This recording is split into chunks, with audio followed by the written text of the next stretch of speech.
Yo-yo dieting happens when you can't stick to the diet you chose. Your eating reverts to how it was before and your weight returns to where it was. If you simply find another diet to follow, the same thing can easily happen again. The reason for this is that changing how you eat is challenging, and that's because of how the human mind works. In this video, I'll show you how behavioural science can make weight loss a whole lot easier. It still involves effort and focus, but the difference is that the changes that you make will stick, and so will the weight loss. I'm going to cover, first of all, why diets fail. You'll see that essentially this is because diets aren't specific to you. They offer a general approach which may not really cover the very things that are keeping you stuck. Then I'll explain a radically different approach to weight loss based on behavioural science. With this approach, you'll start where you are now, you'll identify the particular things that are keeping you at the weight you don't want to be, and then tackle them one specific habit at a time. Then I'll help you identify your own unhelpful eating habits using my handy checklist, so that you can zoom in on just what you want to change. And finally, I'll show you how to decide which eating habit to start on first. Imagine that you've tried a series of diets, but each one of them has crashed because you eventually gave in to your love of chocolate. Maybe you started a new diet hoping that this would be different, but the same thing happens again. If this keeps happening, it's not a new diet you need, it's something to help you deal with your craving for chocolate. This is much more specific, it's more doable, and in the long term, it's actually more sustainable. So here's a new approach based on eating habit change. We're going to look specifically at which eating habits you need to change and what you don't need to change, because most of how you eat might be absolutely fine. I'm going to talk you through the steps of how to go about identifying what to change and where to start. Behavioural scientists recommend that when you're changing how you eat, you go about it one or possibly two habits at a time. You don't try to change lots of things at once because it puts too much pressure on you, both biologically and psychologically. When you make changes one step at a time, you're not overloading yourself and you're doing something that's more manageable and sustainable. So how do you go about knowing what to change? The first thing is to identify what particular eating habits are keeping you at a weight that you don't want to be, or in a relationship with food that's unhappy. And remember, we're talking about repeated habits here.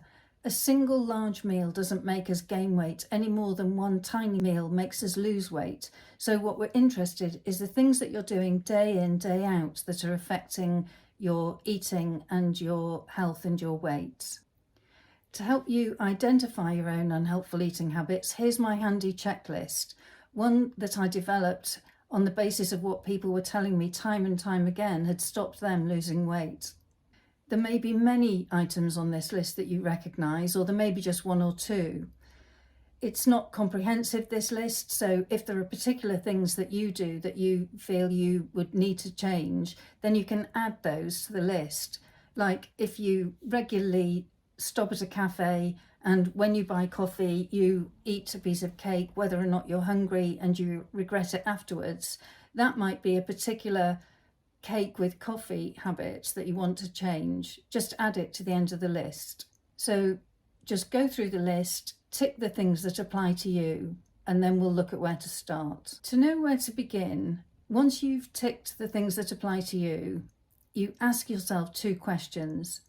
The first question is, when I look through the list of things I've ticked, which of these would be easiest for me to change right now? And the second question is, when I look at the things that I've ticked, which of these things would have the greatest impact on my weight or my health or well-being if I were to change them right now? The chances are that those two things are going to be different. The easiest one is very likely not to be the same as the one that's going to have the greatest impact. And then just consider, at the moment, is it more important for me to feel that I'm starting to make progress, even if it's slow progress, just to know I'm getting the hang of this?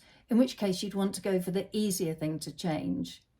Alternately, it might be more important for you to feel that you're seeing results quickly, in which case you want to start with the thing with the greatest impact. Once you've got the particular behaviour identified, the one that you are going to start on, you can begin to make changes that are going to be doable and sustainable.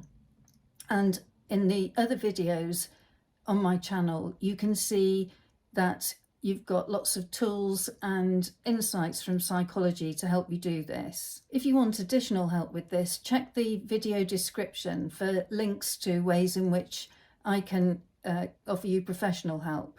My next video builds on this one in terms of behavioural science supporting eating habit change. I'm going to be sharing with you the 3 factors that behavioural scientists have shown influence successful behaviour change, including eating habit change. If you found this video helpful, please like, subscribe and share it with anyone you think might benefit.